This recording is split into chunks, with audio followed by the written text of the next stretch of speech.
Is the Phillies outfield good enough? That's the big question floating around from Phillies fans right now. And I'm going to be honest, I'm a little torn. I think they have their good parts. I think they have their bad parts. But that's why we are here today. And I do want to get into all of this with you guys right here on Phillies Digest. Before we do that, I do want to ask you guys to please like, comment, and subscribe on this video. We are pushing, we are going through, and we are growing very fast right now on this channel, and that is all thanks to you. But I do want to start off with this right now. Do you think right now that the Phillies outfield is good enough to win a World Series? Because I'm not going to lie, I'm a little torn, and I do lean no. I think there are holes. There are some spots, and not necessarily player-wise, but there are some things that I still think need to be filled in this Phillies outfield. Obviously, the biggest addition to the outfield so far this offseason was the Phillies agreeing to a deal with outfielder Max Kepler, a one-year deal worth, I believe, $10 million. He spent his entire 10-year career with the Twins, and he is now heading to Philadelphia.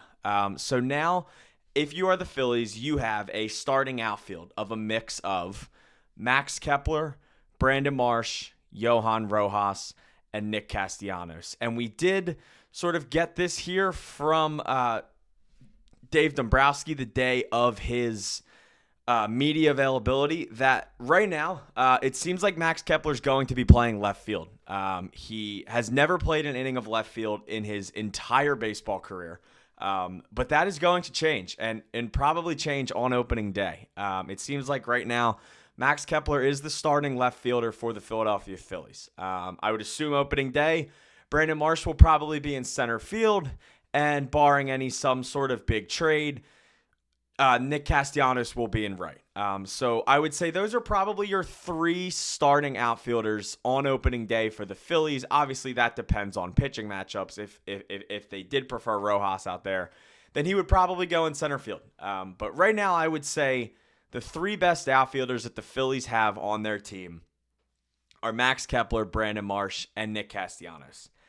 And the reason I'm leaning no is I don't think that's an uncommon thing to be doing right now. I think coming into this offseason, we talked a lot about how one of the biggest needs, if not the biggest Phillies need, was a corner outfield bat. Whether that was a trade away of Nick Castellanos to fill a hole in right field, if that was, Soto or Tucker, obviously those guys are now off the table. But if it was a filling in right field, if it was a guy that had experience in center, or probably the most likely addition at the time, and what we saw was an upgrade in left field. And the Max Kepler signing, once again, I do believe was an upgrade. Max Kepler is not the perfect baseball player. He had a tough 2024 season, but I'll say this. He's had some very good seasons these last few years before last season with the Twins. It was a rough and injury-riddled year. He had 8 homers, 42 RBIs, 80 strikeouts, a 253 average, a 302 on-base percentage, 380 slugging, and a 682 season-long OPS. But I will say this. It is a bit odd because last season he hit better against left-handed pitching. And that is not a common occurrence throughout his career. He has been very righty-heavy. And it is worth noting that, as you can see, 291 at-bats against right-handed pitching, just 77 at-bats against left-handed pitching. So, obviously, even though the stats might be better against lefties because he doesn't have, it's not even 4 times the amount of at-bats, he prefers to obviously hit right-handed pitching. His game is better against right-handed pitching. So it seems like Max Kepler will be the guy at least out there every day versus right-handed pitching. But it did seem from Dave Dombrowski like they would love, in an ideal situation, for Max Kepler to be their everyday left fielder. And then that leads me to the three, I would say, current guys and the 3 returners from the outfield. First, we start off with Johan Rojas. I think we all know the story with Rojas right now. It's kind of a bit of a roller coaster because the defense is incredible. The bat is not, but I will say, I know the season-long stats might not look fantastic, but I did think Johan Rojas was a better hitter last year than a lot of people like to give him credit for. I'm not saying he was something big and great. He was not some big-time hitter. But I felt that Rojas started to continue to get on base better, and I would say in different ways almost. It wasn't just him, ripping singles. He was slapping hits to the other side. He was hitting bouncers up the middle, right? He was finding some sort of different ways to get on base. And I know that on base percentage doesn't really back my take there.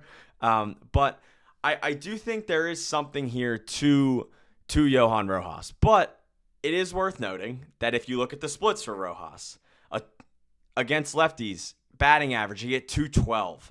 Righties, he hit 255, right? His season-long OPS way higher against righties than lefties. And then you get down to Brandon Marsh, Brandon Marsh is a guy that is a really good player when he's on.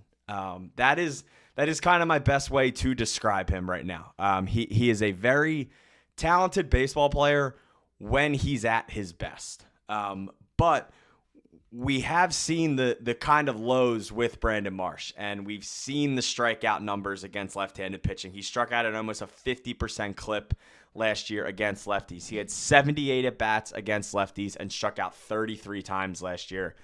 I mean, anybody can look at those left-handed splits and see that Brandon Marsh cannot hit left-handed pitching. He in an ideal world, he is not out there when a lefty is out there. But if you look at these righty splits, like the righty splits are good, right? An OPS over 750 against righties, 15 homers, 52 RBIs. Like that's a pretty good split for a guy, one that's not necessarily playing every day, but is an outfield piece that's not some perennial all-star sort of thing. He is a good piece. Brandon Marsh could be a good piece and a platoon piece on a team, sort of like he is right now. And then you have Nick Castellanos, who I thought had a better year than I think a lot of people wanted to give him credit for. 23 RBIs. 23 home runs. I believe that says 86 RBIs. Sorry, it's a little small for me here. But an OPS just under 750. If you look at these three guys, it's good. But I think a lot of Phillies fans sort of wanted this to be great. And that is not what it is right now. And I get a little worried. I get a little worried that we go into next season and Rojas's bat continues not to pan out. Brandon Marsh still can't hit left-handed pitching. If the stats from previous years show anything, it says that Max Kepler won't be very successful against lefties.